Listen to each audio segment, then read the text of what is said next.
नंदुरबार तालुक्यातील दहिंदुल्ले खुर्द व मर्दे खुर्द शिवारात कृषी विभागामार्फत लोकसहभागातून वनराई बंधारा बांधण्यात आला आहे. कृषी विभागाचे जिल्हा अधीक्षक कृषी अधिकारी सी.के. ठाकरे, तालुका कृषी अधिकारी एस.एस. राजपूत यांच्या मार्गदर्शनाखाली वनराई बंधारे बांधण्यात येत आहेत. विना रॉयल्टी वाळूची वाहतूक करणाऱ्या वाहनाला पोलिसांनी पकडले आहे. 55 ट्रक वाळू व वाहनासह 60,66,000 रुपयांचा मुद्देमाल हस्तगत करण्यात आला आहे. ही कारवाई नंदुरबार स्थानिक गुन्हे शाखेच्या पथकाने केली. रोजगार हमी योजनेअंतर्गत जलसंधारणाची कामे वाढविण्यात यावी. स्थानिक पातळीवर शाश्वत विकासासाठी रोजगार हमीची योजना महत्त्वाचे असल्याचे जिल्हाधिकारी डॉ. मिताली सेठी यांनी सांगितले.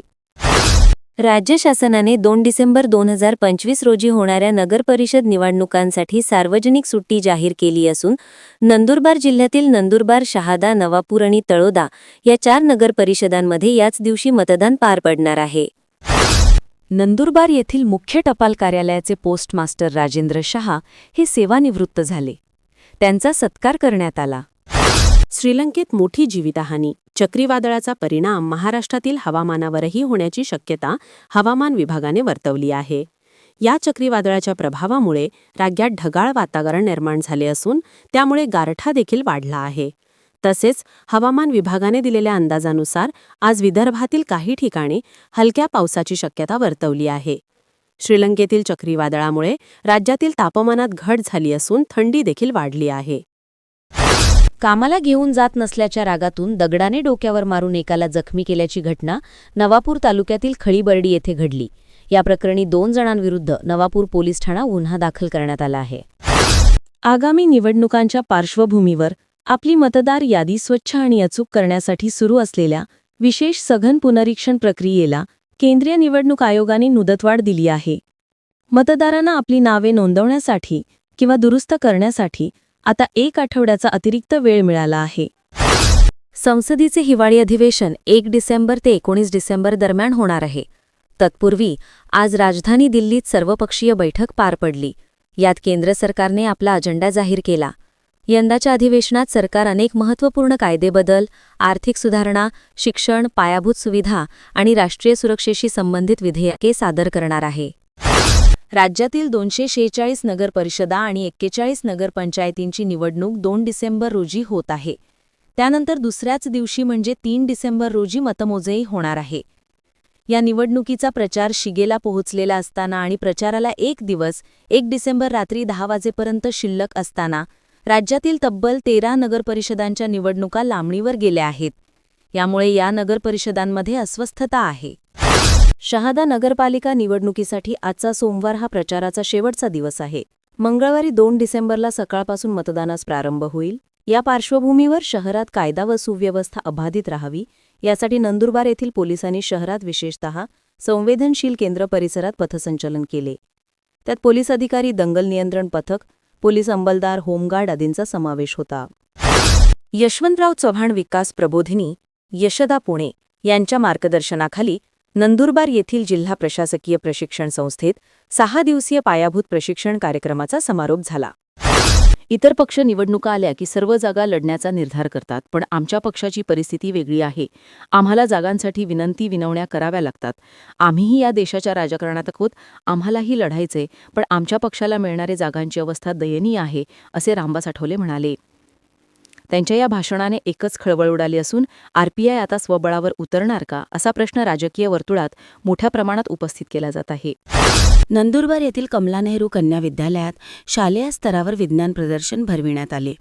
या विज्ञान प्रदर्शनाचे उद्घाटन मुख्याध्यापिका राजश्री अहिराव यांच्या हस्ते झाले.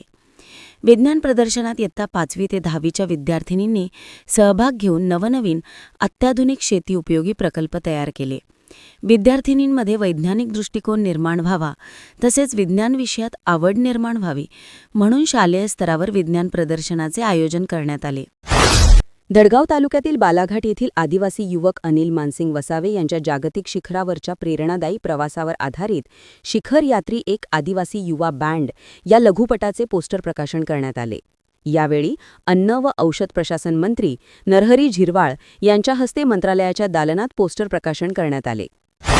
शेजारील देश श्रीलंकेमध्ये मोठी हानी केल्यानंतर तितवाह नावाचे भयानक चक्रीवादळ आता भारताच्या किनाऱ्याकडे वेगाने सरकत आहे.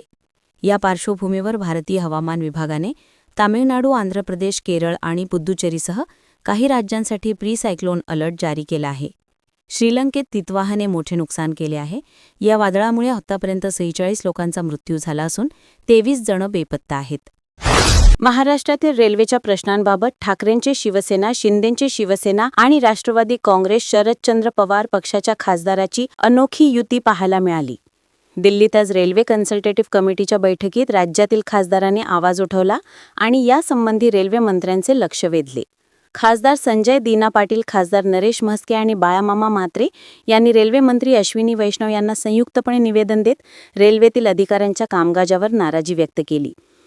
ट्रेनमध्ये शौचालय चांगले नसतात, आतमधल्या सुविधा वाईट असतात, रेल्वेच्या प्रवाशांना प्रचंड असुविधेला सामोरे जावे लागते, अशा अनेक समस्या महाराष्ट्रातील खासदारांनी रेल्वे मंत्र्यांपुढे मांडल्या.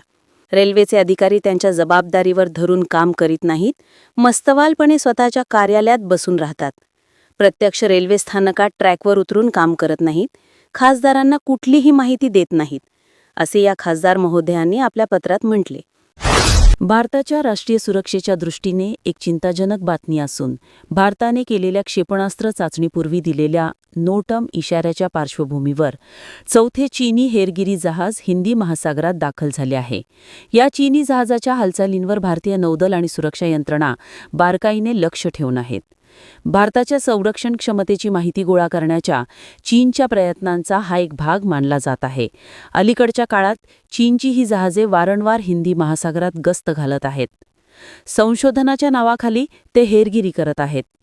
भारताच्या महत्त्वाकांक्षी क्षेपणास्त्र चाचणीपूर्वी हे चीनी जहाज या क्षेत्रात दाखल झाले आहे. सुदृढ आणि प्रगल्भ लोकशाहीसाठी सियासत म्हणजे राजकारण जसे गरजेचे तसे अंतिम विकल्प म्हणून जंग म्हणजे युद्धही गरजेचे.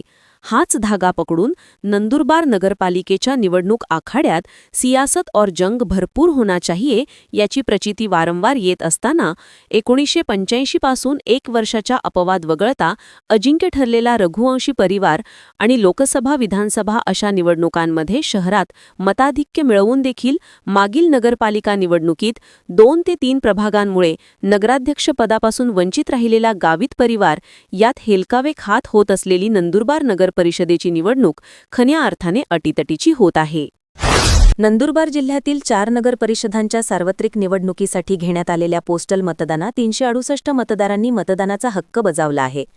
शहादा व तळोदा नगर परिषदेसाठी जवळपास सर्वच मतदारांनी पोस्टल मतदानातून आपला हक्क बजाविला. तर नंदुरबार व शहाद्यात अजूनही काही मतदारांचे पोस्टल मतदान बाकी असल्याने प्रशासनाने सदर मतदारांना वेळेत मतदान करण्याचे आवाहन केले आहे.